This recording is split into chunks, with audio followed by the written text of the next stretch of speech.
Apa yang disebutkan di sini lebih kurang 29 jenis kitab hadis.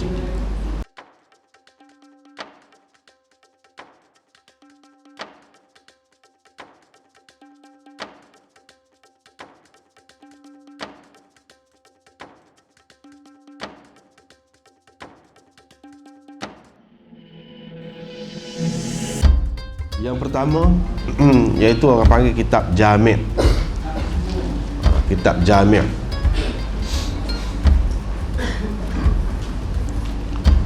Kitab jami' mengikut istilah ulama hadisnya iaitu kitab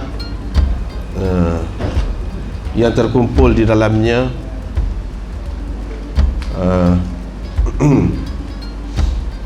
ada beberapa perkara, 8 perkara sekurang-kurangnya, baru orang panggil kitab itu kitab jami'. Seperti ni 8 perkara tu apa dia, iaitu yang pertama tentang akidah. Di dalamnya ada mengandungi hadis-hadis tentang akidah. Yang kedua ahkam, hadis-hadis tentang hukum-hukum. Yang ketiga tentang riqaq. Riqaq ni maknanya kalau dalam istilah setengah-setengah ulama iaitu zuhud. Zuhud maknanya kitabuz zuhud, maknanya untuk melembutkan hadis-hadis yang melembutkan hati kita. Ataupun dalam istilah kemudian lagi, kalau kita nak sebut istilah kemudian ni dipanggil tasawuf lah, tasawuf. Yang keempat adab. Ia mengandungi adab. Adab ialah segala macam adab lah, disiplin. Adab nak tidur, adab nak makan, adab nak berjalan, adab nak berkahwin, adab macam-macam lah adab masuk dalam adab. Adab nak masuk rumah, adab nak berniaga dan sebagainya. Itu adab. Yang kelima tafsir. Tafsir, di dalamnya ada tafsir, yang ini hadis-hadis mentafsirkan makna Quran. Mentafsirkan Quran, ayat ni apa makna dia mengikut hadis. Itu tafsir. Yang keenam tarikh, yang ini sejarah. Dalam kitab ni juga ada perbincangan tentang sejarah. Sejarah ni sejarah nabi-nabi, sejarah sahabat, tentang sejarah lah, sejarah kejadian alam ini. Itu termasuk dalam sejarah belaka. Termasuklah dalam sejarah ni sirah Nabi SAW. Sirah pun ada juga. Yang ketujuh fitan. Fitan itu apa? Iaitu hadis-hadis yang menceritakan tentang macam-macam fitnah yang akan timbul di kalangan umat ini semenjak di zaman Nabi SAW sampai kepada akhir zaman, sampai kepada kiamat. Ada disebut fitnah-fitnah, macam-macam fitnah lah. Fitnah dalam keluarga, fitnah dalam masyarakat, fitnah dalam agama, macam-macam fitnah. Jadi tujuan sebut hadis-hadis ni supaya kita tahulah apabila tiba masa tu macam mana kita nak buat, macam mana kita nak bertindak, semua sebagai panduan. Yang ketujuh, yang ke-8 iaitu manaqib. Iaitu hadis-hadis yang menceritakan tentang kelebihan orang-orang tertentu. Itu secara pribadi ataupun bukan sekadar orang saja, golongan-golongan tertentu. Ini termasuk dalam manaqib. Inilah secara kasarnya yang disebutkan oleh ulama. Hak mesti ada di dalam kitab hadis hak orang panggil jami' tu. Kalau kata jami', dia mesti ada hak ni lah. Kalau ada yang lain-lain lagi, misalnya setengah-setengah ulama memasukkan masalib, maka itu dimasukkan oleh ulama yang pertama tadi, bagi kepada 8 tadi, dia masuk di bawah manaqib ataupun yang ada kaitan dengan manaqib. Masalib artinya hadis-hadis yang menceritakan tentang keburukan, sesuatu golongan ataupun orang-orang tertentu, itu masalib. Kalau manaqib menyatakan kelebihan, maka masalib menyatakan kekurangan, menyatakan kekurangan.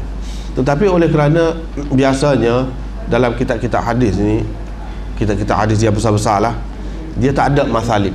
Yang adanya ialah manaqib. Manaqib iaitu kelebihan-kelebihan. Keburukan-keburukan ni boleh dikatakan kebanyakan hadis-hadisnya tidak sahih. Inilah 8 bahagian yang mesti ada di dalam kitab Jami'. Kemudian ulama-ulama ni, ulama-ulama hadis lah khususnya, dia tulis pula kitab-kitab yang berasingan pula, berhubung dengan tajuk tadi, yang terkandung di dalam kitab Jami' tadi. Dia tulis pasal akidah saja, hadis akidah saja, lebih panjang lagi lah. Kalau dalam Jami' ni mungkin tidak panjang mana, hanya ada lah bab tu. Tetapi setengah-setengah ulama ni dia buat suku pula, tetapi semuanya berpandukan hadis-hadis Nabi SAW tentang aqaid sahaja, ataupun tauhid, yang dipanggil tauhid.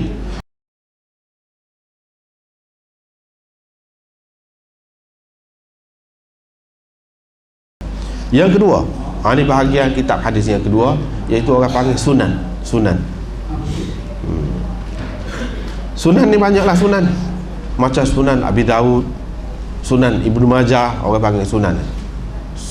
Banyak lagi lah, Sunan Nasa'i, itu sunan, termasuk dalam sunan. Apa makna sunan?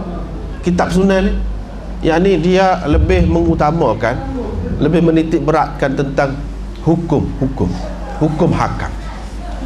Tetapi ia tidak hanya mengumpulkan hukum hakam saja, makna gol lain tak ada langsung. Tak, ada juga. Kalau kitabul ahkam, hukum-hukum, hadis-hadis hukum tu memang dia hukum saja. Hak ni tidak. Dia bercampur juga dengan yang lain-lain. Walau bagaimanapun dia lebih menekankan kepada hukum hakam. Dan tertib susunan dia tu pun mengikut tertib hampir-hampir kitab fiqh. Itu yang dimaksudkan dengan sunan. Termasuk dalam sunan ini yang kita sebut tadilah. Tapi ada juga setengah-setengah kitab yang dia juga sunan dan dia juga adalah jami'. Misalnya seperti Tirmizi. Dari satu sudut, dari segi tertib dia tu, dari segi fiqh dia lah, hukum hakam dia serupa dengan fiqh. Tapi dari segi ia mengandungi ke-8 bahagian perbincangan tadi, dari sudut tu orang panggil jami'. Dengan sebab itu Tirmizi ni orang panggil Jami' Tirmizi pun orang panggil, Sunan Tirmizi pun orang panggil. Tetapi bukan semua. Setengah-setengah tu tak ada, sunan saja ya, dia sunan saja, tidak jami'. Banyaklah. Hak ni lah boleh dikatakan yang mungkin terbanyak lah di antara bentuk-bentuk kitab hadis itu. Seperti Sunan Nasa'i, Sunan Ibnu Majah disebut sini, Sunan Daraqutni, Sunan Baihaqi. Sunan Baihaqi itu 10 jilid, 10 jilid. Sunan Ibnu Hibban, Sunan Abi Muslim Al-Kashi, Sunan Abi Qurrah, Sunan Abi Ali Ibnu Sakan, Sunan Sa'id bin Mansur, dan banyak lagi yang lain-lain. Itu termasuk dalam bahagian ni. Kemudian sunan ini pula dia berbeza-beza pula dari segi latar belakang pengarang dia tu. Sungguh-sungguh tu pengarang dia tu memang tidak terikat dengan mazhab mana-mana lah. Ada juga satu cara.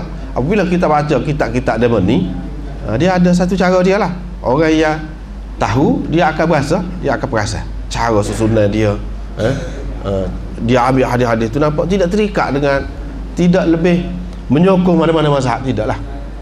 Ada juga. Tetapi ada juga yang mana latar belakang pengarang dia ni, dia bermazhab, mengikut mazhab-mazhab tertentu. Maka kita hadis-hadis dia tu lebih banyak kepada yang menyokong mazhab lah. Itu kena ingat. Misalnya Umdatul Ahkam lebih berat, lebih condong kepada hadis-hadis yang sesuai dengan mazhab Ahmad. Tapi Bulughul Maram lebih sesuai dengan mazhab Syafi'i. Hadis-hadis dia tu. Bahkan banyak hadis-hadis yang sesuai dengan mazhab lain tidak disebut. Padahal hadis tu ada. Ini yang kemudian lah. Tetapi hak asal, kalau hak asal kitab-kitab sunan yang besar, dia memang tak ada kata berat kau ni tak ada. Memang umum betul. Mana semua mazhab boleh ambil. Mazhab yang masyhur dan mazhab yang tidak masyhur pun ada dalil dia dalam kitab. Inilah kitab sunan yang asal. Misalnya Sunan Tirmizi, Sunan Nasa'i. Ini umum. Dia tidak terikat, tidak mana condong kepada mana-mana mazhab. Seterusnya bahagian yang ketiga ni ringkas-ringkas, iaitu masanid, ataupun orang panggil musnad. Musnad ialah kitab hadis yang mengumpulkan hadis berdasarkan sahabat, tertib sahabat. Tertib sahabat tu beza pula. Ada yang berdasarkan tertib sahabat ni hak mana lebih dulu memeluk agama Islam, dia akan utamakan sahabat tu. Sebanyak mana hadis dia duduk di setepak. Lepas hadis dia ni, hadis orang ni pula hak lebih dulu Islam. Ada juga dibuat berdasarkan itu. Ada juga berdasarkan keutamaan kumpulan. Misalnya sahabat 4 kau dulu, lepas tu sahabat 10, lepas tu ahli Badar, lepas tu ahli Uhud. Itu yang diutamakan dulu. Ini berdasarkan ke mana-mana pun berdasarkan sahabat lah. Berdasarkan sahabat. Ada juga yang buat musnad ini berdasarkan tertib nama sahabat itu. Nama sahabat. Mana kalau sahabat nama Ahmad lebih dululah. Tapi kalau nama lain, nama kita kata apa? Kita kata Muawiyah ke? Kemudian nama Muawiyah, nama Ali ke? Sahabat hak nama Uthman ke? Duduk kemudianlah, duduk pada ain lah, huruf ain. Jadi huruf alif ni sahabat hak apa ni, nama alif lah. Walaupun dia tu kurang utama, tak kira. Yang pentingnya dia nak kumpulkan hadis-hadis seseorang sahabat tu di satu tempat. Jadi kalau kita buka kitab musnad ni senang. Kita nak tengok hadis Sayyidina Abu Bakar banyak mana ada, buka setempat tu lah. Tetapi dia tidak teratur lah, macam-macam lah. Mungkin berkait dengan Badi'il Khalq, mungkin berkait dengan manaqib, mungkin berkait dengan hukum. Jadi berselerok lah dari segi isi dia tu tak serupa. Cuma hadis Sayyidina Abu Bakar terkumpul di satu tempat, hadis Sayyidina Umar terkumpul di satu tempat, hadis Abu Hurairah terkumpul di satu tempat. Itu maknanya musnad. Misalnya macam musnad Ahmad, musnad Abd bin Humaid, dan banyak lagi lah musnad ni.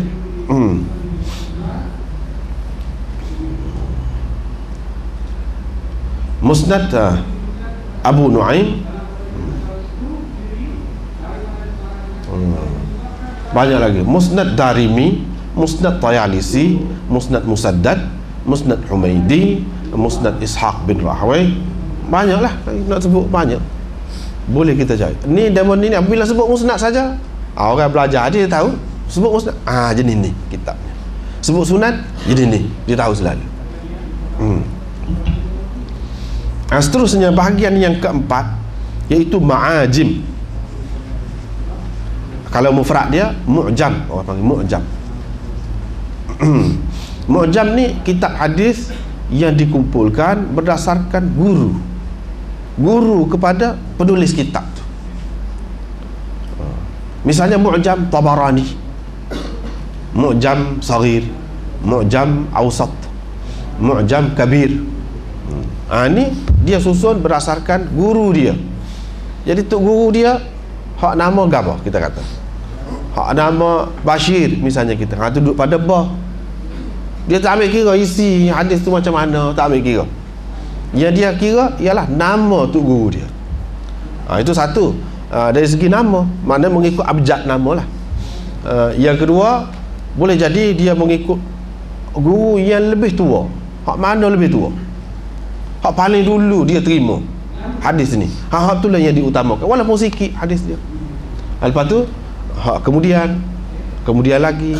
Jadi faedahnya kita boleh tahu, kita boleh tahu hadis orang sekian, nama sekian ni berapa banyak ada. Kita boleh cari dalam Mu'jam lah, kitab Ma'ajim. Hadis seorang perawi yang bernama Bashir ini, yang dikatakan misalnya Tok Guru kepada Tabarani, berapa banyak hadis dia ada. Kita boleh tengok situ, tahu hak Tok Guru dia hak nama Ahmad, berapa orang Tok Guru dia hak nama Ahmad. Ahmad bin sekian-sekian, berapa hadis dia. Senang kita nak cari bila kita tengok Mu'jam tu. Mu'jam itu dari segi dalam istilah baru ni, dia makna kamus. Dia makna kamus. Kita seperti senang kita nak tengok, nak tahu bahasa, makna gapo, kita tengok kamus. Begitu juga kita nak tahu hadis seorang tu guru yang nama sekian-sekian duduk mana, kita senang kita tengok Mu'jam. Macam kamus dia jadi.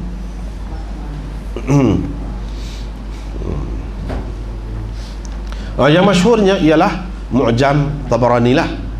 Dia buat 3 macam. Mu'jam Saghir, hak kecil, sejilid.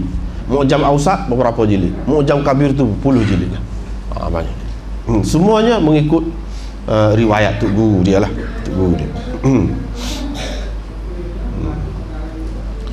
Kemudian Mu'jam Ibnul Ghawti, Mu'jam Abu Bakr Al-Muqri, Mu'jam Syihabuddin Al-Qawsi, Mu'jam Hafiz Zainuddin, Mu'jam Hafiz Izzuddin Umar Ibnul Hajib, Mu'jam Syuyukh Ibnul Mubarak, dan banyak lagi kitab-kitab Mu'jam ni yang disenaraikan di sini.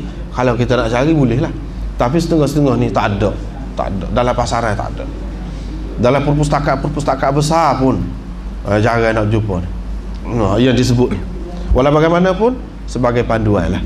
Kalau kita nak berdalam lagi, nak kumpul lah, kita kata kena cari. Now yang kelima, bahagian kitab hadis yang kelima dia panggil masyikhat. Mufrad dia hanya masyikhah. Setengah ulama mengatakan dia ni termasuk dalam Mu'jam dah, hak Mu'jam hak tadi. Tapi setengah ulama kata tidak. Masyikhat ini suku. Maknanya apabila dia buat, tiap-tiap seorang guru tu suku, kitab suku. Terutama guru tu banyak meriwayatkan hadis kepada dia. Suku. Ini dia panggil masyikhat.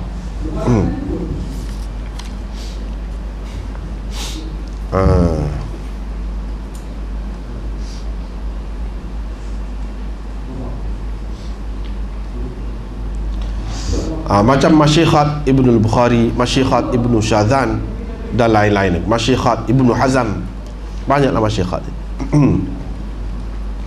Seterusnya bahagian kitab hadis, bahagian kitab hadis yang ke-6, iaitu orang panggil ajza dan rasail. Ajza dan rasail. Ajza tu jamak, mufrad dia nya juz, rasail risalah lah. Dia ada pula ulama-ulama ni tulis kitab ni dia berdasarkan orang panggil perkara tertentu, tajuk tertentu, topik tertentu. Misalnya juz'u raf'il yadain yang Imam Bukhari sendiri buat. Juz'u raf'il yadain, di dalam kitab ni dia mengumpulkan hadis-hadis tentang akad tangan saja dalam sembahyang. Ketika mana akad tangan? Akad mula nak sembahyang, Allahu Akbar. Lepas tu ketika nak rokok, lepas tu ketika bangun daripada rokok dan sebagainya. Kalau ada lagi di celah-celah tu, hak pelik-pelik pun dia sebut. Walaupun hak tidak pakai dah pun dia sebut. Hak mansuh pun dia sebut. Misalnya kalau ada takbir antara dua sujud, ada takbir akad tangan lah maksudnya, dia akan sebut juga. Walaupun itu tidak dipakai dan hadis itu sudah mansuh dah, tak kira. Walaupun hadis itu katakanlah dhaif, tak kira, dia tak kira. Dia asalkan tentang perkara tu, tajuk tu, dia akan sebut. Macam juz'ul qira'ah, juz'u salatid duha yang ditulis oleh Imam Hakim. Sembahyang duha ni sebanyak mana hadis-hadis ada tentang sembahyang duha, dia kumpulkan setempat. Tak kira lah tu guru mana siapa pun, dia tak kira. Sahih ke tidak sahih ke tak kira, tu kira semula. Dia nak kumpulkan supaya mudah kepada kita. Rupanya kita kata, oh dalam bab ni ada dah terkumpulnya hadis dalam bab ni saja. Senang. Itu orang panggil ajza ataupun risalah. Risalah pun orang panggil juga. Yang ketujuh, al-arba'inat. Al-arba'inat, ia kita panggil hadis arba'in, hadis 40. Hadis 40 tu pun satu bentuk tulisan hadis juga, kitab hadis juga. Ia mengumpulkan 40 hadis. Macam Imam Nawawi pernah buat. Itu ya masyhurnya. Padahal banyak hadis 40 ni. Banyak. Macam-macam perkara. Hadis 40 berkenaan dengan fitan, hadis 40 berkenaan dengan akidah, hadis 40 berkenaan dengan apa-apalah. Tapi 40 hadis saja. Sebab ada keutamaan dia tu. Nabi SAW ada sabda dah, mana sekurang-kurangnya kalau orang yang hafal 40 hadis, ingat 40 hadis, ada kelebihan dia begini-gini. Adalah tu. Umpamanya hadis, man hafiza ala ummati 40 hadithan min amri diniha ba'athahu Allahu faqihan wa kuntu lahu yawmal qiyamah syafi'an wa syahidan. Umpamanya hadis-hadis umpama itu banyaklah. Itu sebab ulama dia tumpu 40 hadis, iaitu sesiapa yang hafal untuk umatku 40 hadis dalam urusan agamanya, Allah SWT akan bangkitkan dia sebagai seorang yang ahli ilmu lah, faqih besok, dan aku menjadi aku akan memberi syafaat kepadanya, dan aku akan menjadi saksi kepadanya. Itu penting tu. Jadi buatlah hadis 40.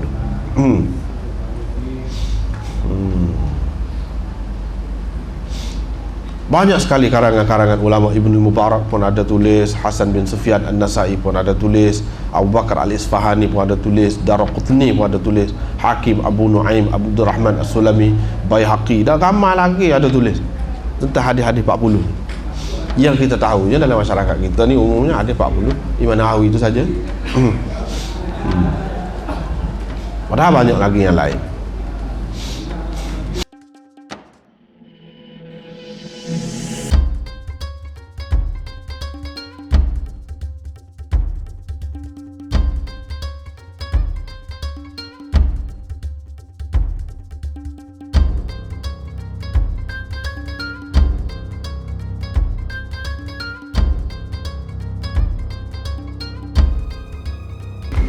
Seterusnya yang ke-9,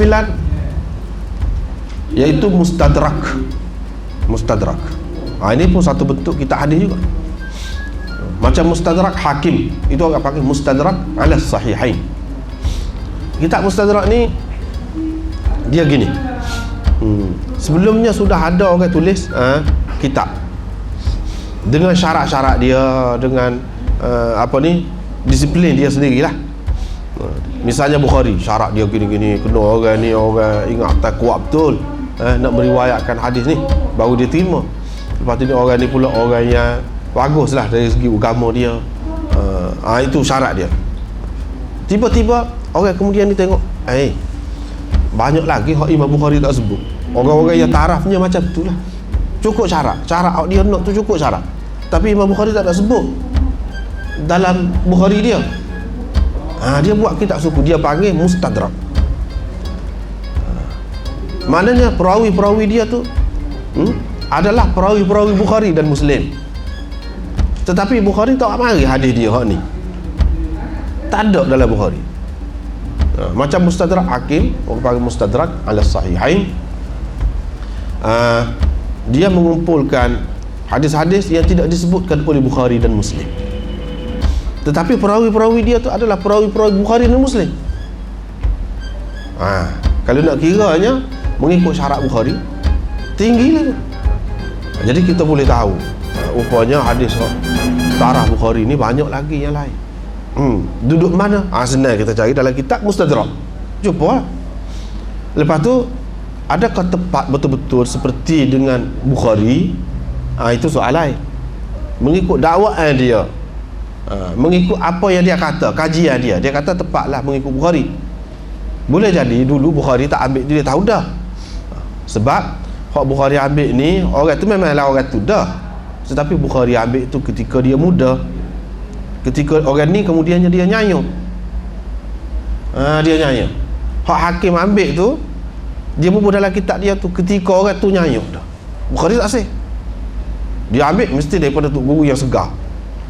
Dia tidak nyayung, tak keliru. Betul orang tu dah. Tapi apa dia tidak ambil hadis orang tu, bubuh dalam kitab dia? Sebab orang tu pada ketika dia meriwayatkan hadis berkenaan, dia nyanyung. Sebab tu dia tak ambil.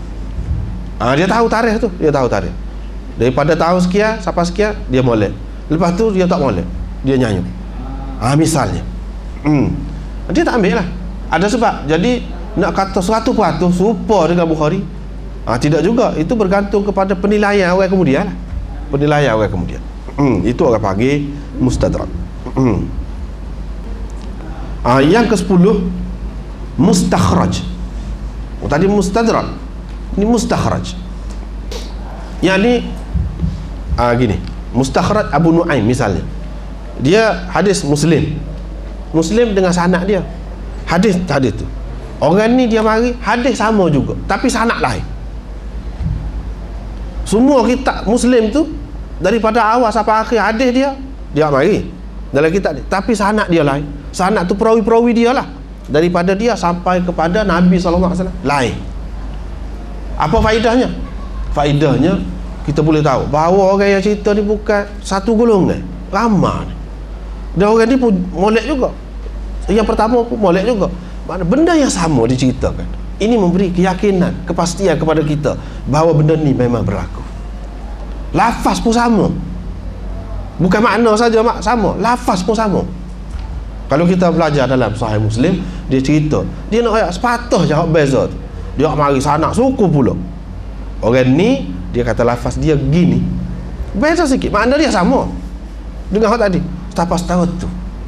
Maknanya nak memberi keyakinan kepada kita bahawa apa yang diambil daripada Nabi sallallahu alaihi wasallam ni orang jaga betul-betul.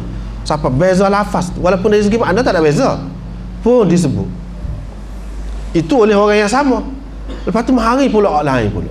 Hadis tu tapi sanad lain pula. Maknanya kalau kita kata satu benda yang berat, sokongan, sandaran. Kalau sandaran tu kuat dah, kayu kukuh dah, tu pun tak rebah dah tu. Tiba-tiba sekeliling sokong. Kuatlah maknanya. Itu tujuannya. Kemudian banyak pula ni orang panggil termasuk dalam mustakhraj ini, banyak pula kitab-kitabnya. Seterusnya termasuk dalam kitab-kitab hadis juga, jenis-jenis kitab hadis juga orang panggil ilal. Kitab ilal. Ilal ni lagu mana? Ilal ni maknanya dia ada dua bahagian pula. Ilal dalam matan hadis itu. Ilal ni dia menyatakan ilat ataupun penyakit ataupun kecacatan, kecederaan, kekurangan tidak sesuai. Tidak sesuai dengan siapa? Dengan Nabi SAW. Tidak sesuai. Dia nampak. Dia nampak tu. Dia pun sebut kitab suku pula. Sebab apa? Kalau ada ilat ni dalam matan, katakanlah dalam matan ni makna isi hadis itulah Nabi SAW sebut sebagai kata-kata dia misalnya. Ada kecacatan situ, walaupun sanak dia ni, perawi-perawi dia ni molek belakang kan, molek pun tidak sahih hadis tu, tak sahih. Itu ilat orang panggil tidak sahih. Misalnya baru ni saya sebut dah sebahagiannya kelebihan kita mengaji hadis ni. Mana kita boleh tahu ni betul ni tak betul. Hak dalam masyarakat ni banyak-banyak orang nak pakai ni tak betul kan? Kita boleh tahu. Ataupun hak kita sendiri selama ni nak faham, rupanya tak betul. Tak betul sebab apa? Kalau kita tebal pakai juga jadi lagu mana? Ini ilat. Nak tahu ilat ni bukan senang. Bukan senang. Hak ni boleh dikatakan paling payah dalam ilmu hadis. Dalam ilmu hadis hak paling payah ni. Kadang-kadang kita royak payah orang nak faham. Payah. Sebab payah, memang payah. Dia kata sebelum pada ni orang tak ajar royak aku. Jadi seseolahnya segala kebaikan itu habui ke orang dulu belakang. Orang kemudian ni tak ada gian lah. sekadar tu. Tidak. Orang yang mengaji hadis tidak lagu tu sikap dia, iaitu sikap dia sentiasa terbuka. Kita boleh kaji sampai bila-bila. Tak ada kata berhenti sekat ni, lepas benda ni tak ada, dah habis dah. Dah. Tidak lagu tu. Jadi ilat tu penting tu, ilat tu. Banyaklah ulama-ulama ia tulis tentang ilal ni. Imam Tirmizi tulis ilal sughra. Imam Nasai pun ada juga tulis. Yahya bin Sa'id Al-Qattan pun ada juga tulis. Banyaklah. Lagi yang ke-12-nya atraf, iaitu kitab-kitab hadis yang mengumpulkan hadis-hadis yang tertentu. Hadis misalnya dalam Bukhari, sebut hadis tu. Jadi dia tak sebut hadis tu. Dia sebut hadis tu sikit, lepas tu dia hadis ini ada dalam kitab. Dengan sanad begini. Ataupun dia banyak saja dalam kitab. Biasanya dengan sebut sanad dia, bezanya sini. Lafaz dia kalau bezanya sikit-sikit begini. Jadi dengan cara macam tu kita senang. Terutamanya zaman dulu, zaman belum ada komputer apa ni.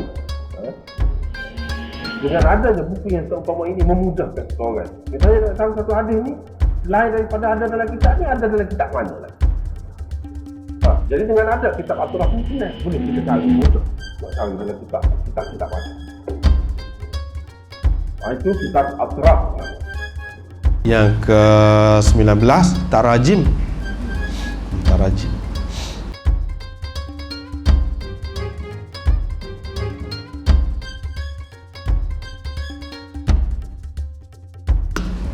Ta'liq. Ada huraian khusus tu. Ta'liq.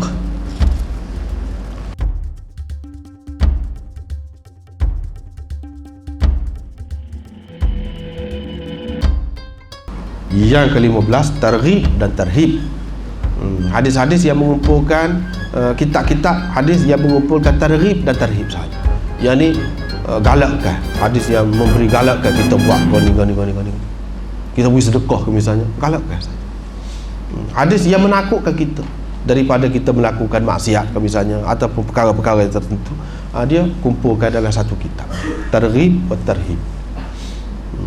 Banyaklah dalam hadis disebutkan kita tak boleh buat lah, dan kalau buat neraka, kalau buat gini. Malaikat dan sekalian kejadian Allah Subhanahu Wa Taala duduk kutuk kita, duduk laknat kita. Gapo dia benda? Sekalian makhluk laknat ni gapo dia benda? Dia kumpulkan dalam kitab targhib tarhib. Yang ke-16 musalsalat. Musalsalat. Ini kitab suku pula. Musalsalat ni Nabi SAW ketika dia duduk riwayat tu, tangan dia gitu. Perawi-perawi ketika riwayatkan hadis tu pun riwayat gitu. Sampai aku kemudian itu musalsalat. Ketika Nabi SAW doa kata dia garu kan misalnya, dia janggut dia. Kemudian perawi kemudian sahabat buat gitu. Tabi'i buat gitu pula. Tabi'i buat gitu pula. Siapa kepada kita? Dia garu kan. Ketika dia riwayat tu dia ada pegang kayu ke? Kayu, lepas tu dia duduk garis-garis, cocok tanah. Orang lain riwayat lagu tu juga. Tu musalsalat.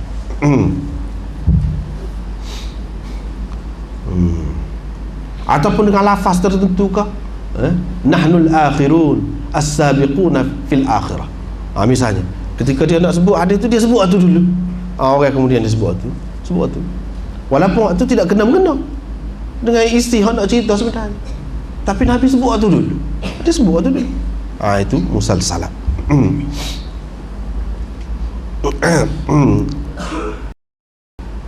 Yang ke-17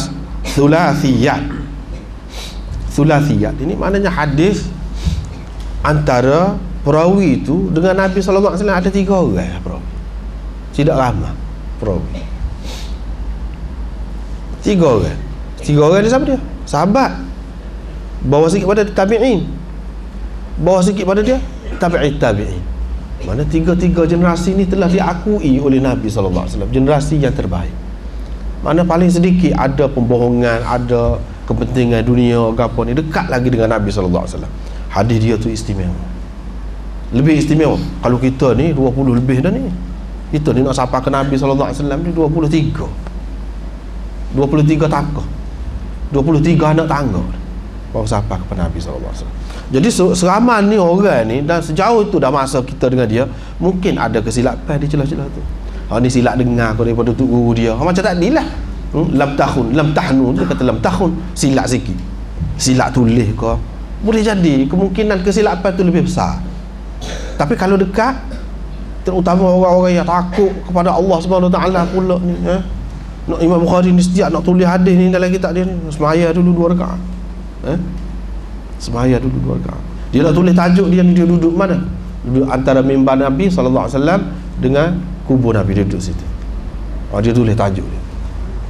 Maknanya dia ikat diri dia tu bukan main. Bukan main takutnya. Ibnu Mas'ud kalau nak cerita hadis ni peluh. Takut silap sikit je. Takut. Lama sahabat-sahabat kalau orang tanya hadis, tak sih. Dia orang pendapat dia. Takut silap. Tu takut. Kalau dekat, maknanya jaminan itu lebih kuat lah, jaminan. Ini Bukhari ni dia ada beberapa saja 20 sulasiyat, 20 lebih. Tapi kalau hak datang lagi macam Imam Malik, dia lagi dekat dengan Nabi SAW. Imam Abu Hanifah lagi dekat. Berapa banyak hadis dia tu sunaiyat orang panggil, 2 aja perawi antara dia dengan Nabi SAW. Itu lagi kuat. Sulasiyat. Dalam Bukhari ni tak ada sunaiyat, sulasiyat kelebihan dia tu. Tapi zaman dia tu lewat dah. Namun begitu dia boleh hanya 3 aja celah. Itu pun satu kelebihan dah. Seterusnya amali. Ini pun termasuk dalam bahagian hadis.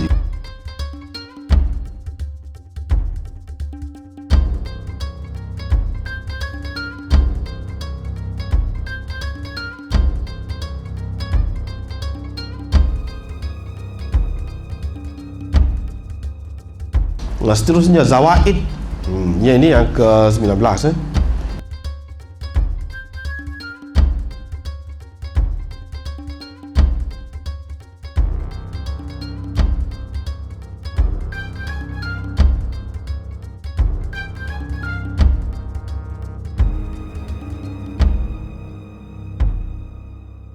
Yang ke-20 mukhtasarat.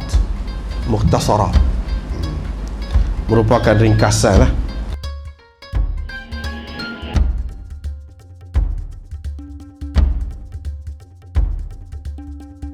Yang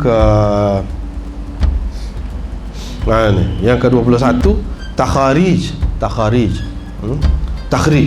hadis.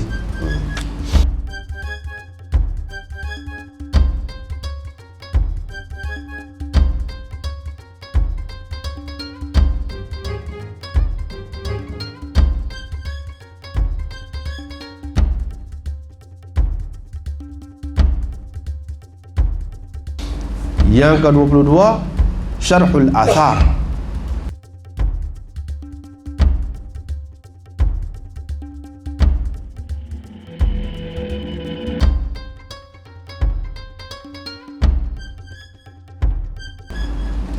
Dua 23 asbabul hadis. Asbabul hadis wa wuruduhu. Ini penting, asbabul hadis. Dia sebut asbabun nuzul lah. Kalau ayat Quran, ayat ni nak turun ni dia ada latar belakang, kau tidak? Kau tak ada. Latar belakang tu kita nak tahu. Sesuatu hadis ni pun dia ada latar belakang juga. Nabi SAW kata gini, tiba-tiba dia kata kau ada cerita di belakang dia. Apa cerita dia yang mendorong dia kata begitu? Atau dia kata ni kepada orang-orang tertentu, bukan untuk umum, bukan untuk semua. Tu kita nak tahu. Itu orang panggil asbab. Ada kitab yang khusus bincang ni. Asbabul wurud orang panggil. Yang ke-24 tertib.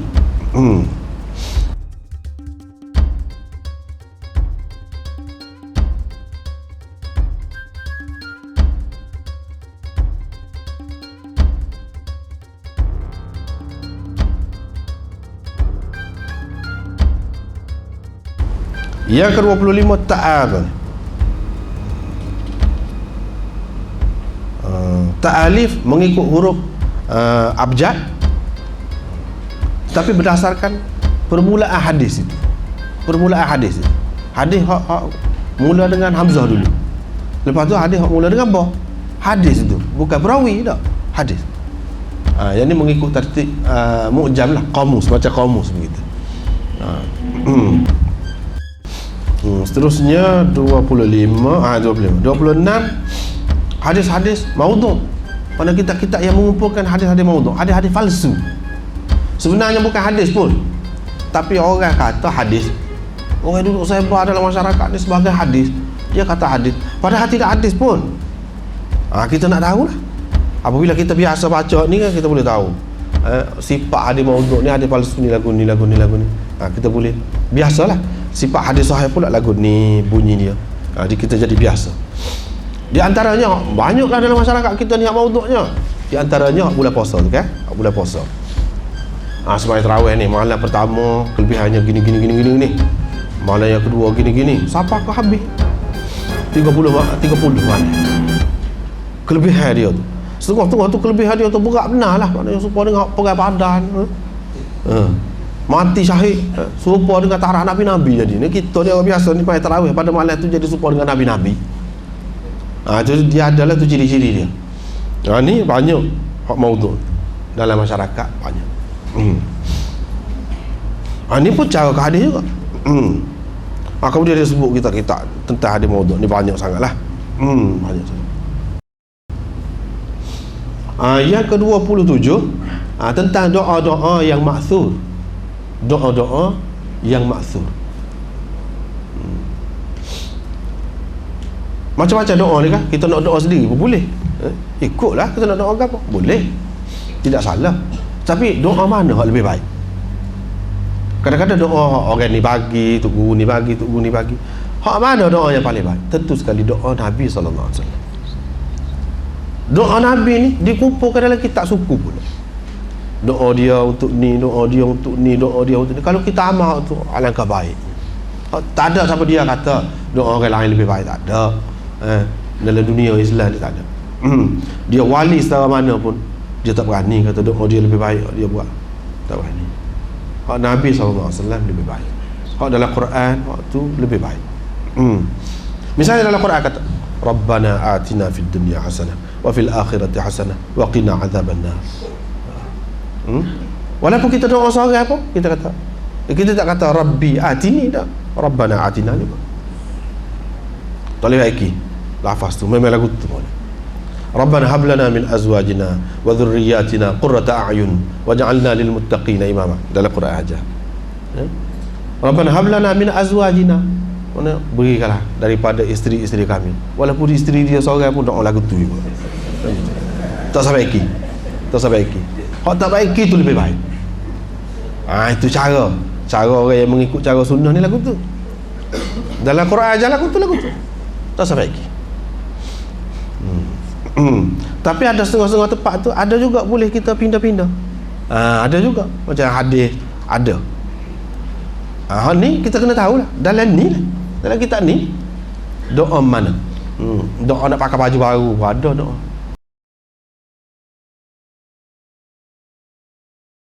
Nabi ada berlaku. Ni dia sebut dalam apa dia? Al-ad'iyah al-ma'thurah. Termasuklah adalah ni zikir-zikir yang ma'thur daripada Nabi SAW. Zikir, bukan doa. Zikir. Gapo dia kita nak zikir sini sebelum tidur, gapo dia zikir, gapo dia molek. Dia aja ada. Memang pelik. Cara tu kalau kita perhatikan, lemah juga.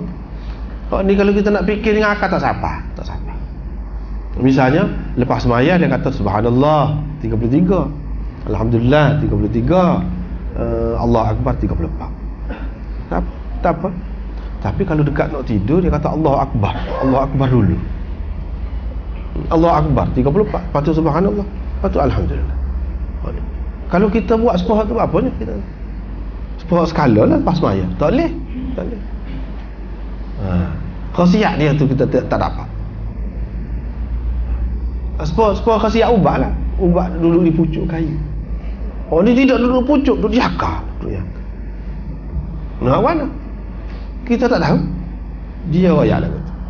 Kita kata, kalau kita baca banyak lagi apa salahnya kan? Dia kata 33, kita baca 100 sosok tu. Apa apanya? Kau banyak kau mana? Tak boleh. Sepuluh doktor lah. Dia bagi ubat 2 butir. Sekali makan 2 butir. Jangan sampai makan 5. Jangan sampai makan 5. Kalau dia kata lepas makan, jangan sebelum. Sebab kalau sebelum, sakit perut boleh jadi kita. Jadi benda-benda ni, ini dalam doa-doa, dalam zikir-zikir.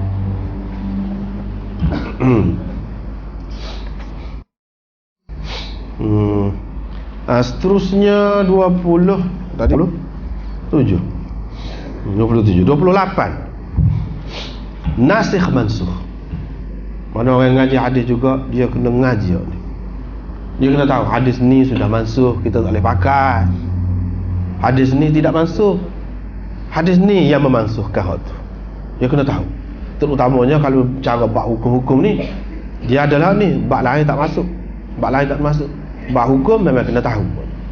Ada kita baca dalam hadis hak sahih-sahih ni lah, akan datang kita akan jumpa lah. Nabi SAW semaya pakai kasut. Lagu mana? Nak pakai kasut kau kata gitu. Lagu mana orang duduk pecah kasut tu pergi masjid tu? Dia masuk dalam masjid pakai kasut. Semaya pakai kasut. Nak kena tahu lah tu. Kalau kita tahu nasikh mansukh ni, selesai masalah. Hak ni hak dulu.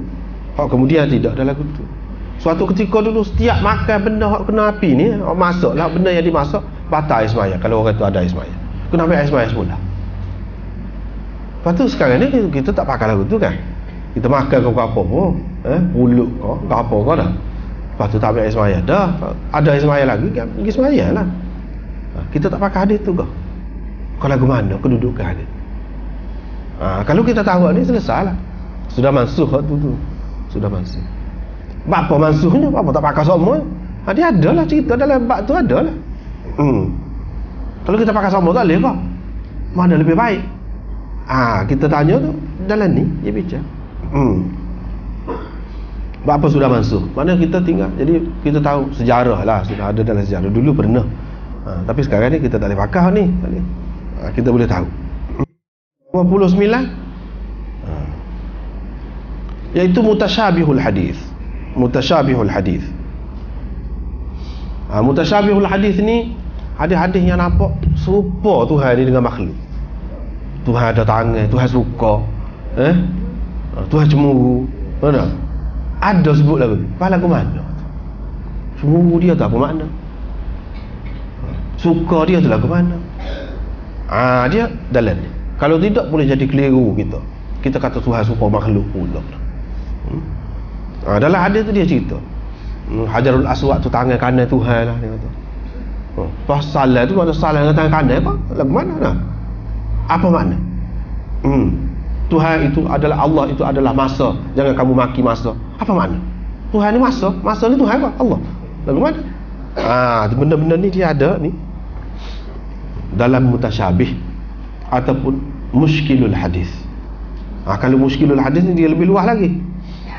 Dia bukan berkenaan dengan sifat Tuhan saja, dengan tapi bukan hak lain-lain lah, nampak pelik lah, nampak. Lagu mana ni? Yang mana kerana tak tahu benda-benda ni lah orang-orang anti hadis, dia jadi anti hadis tu. Dia kata, tak masuk akal, buat apa lagu ni? Sebab dia tidak tahu muskilul hadis. Tapi kalau tahu semua bahagian ni, nampak comel. Jelas molek. Tak ada keliru. Walaupun nampak bercanggah. Hadis ni nampak gini. Hak ni suruh, hak ni larang. Pas lagu Muhammad Nasr nak pakai. Tak bercanggah. Tak bercanggah. Hak ni dia kata, apakah amalan yang paling baik? Sembahyang pada waktu. Apakah amalan yang lebih baik? Buat baik pada dua ibu bapa. Apakah amalan yang lebih baik? Berjihad fisabilillah. Tak serupa jawab tu. Apa tak serupa? Nampak sekali tengok nampak bercanggah, sebenarnya tidak bercanggah. Itu huraian menyelesaikan tentang percanggahan hadis ini, dia ada sebut dalam muskilul hadis. Kalau mutasyabihul hadis tu berkenaan dengan sifat-sifat Tuhan tu.